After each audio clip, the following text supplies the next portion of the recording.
Pessoal, estou vindo agora nesse momento pegar a Creta aqui na garagem de casa. Vou ligar ela neste momento para vocês perceber o barulho que ela está fazendo no câmbio.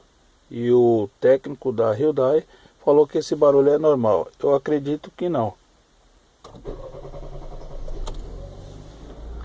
Preste atenção agora quando eu fizer a troca de marcha.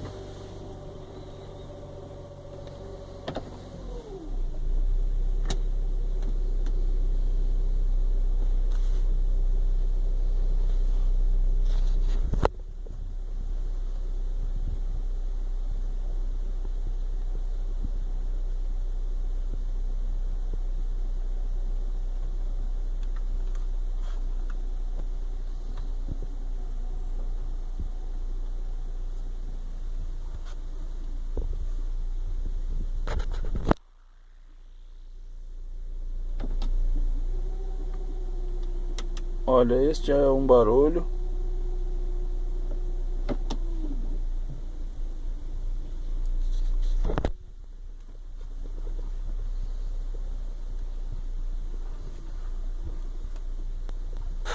Vou pôr agora na ré, no neutro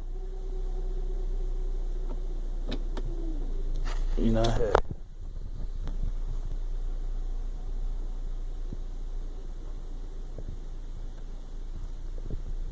Agora eu vou pôr no parque. Neutro. Puxei o freio de mão.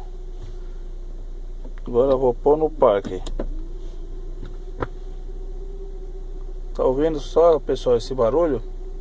Eu acredito que seja a bomba hidráulica do câmbio, que na hora de jogar óleo, essas horas de manhã, quando o carro está parado, ele faz esse barulho. Após o aquecimento desse óleo dentro do câmbio, esse barulho cessa. Aí só vai ser ouvido de novo esse barulho no dia seguinte.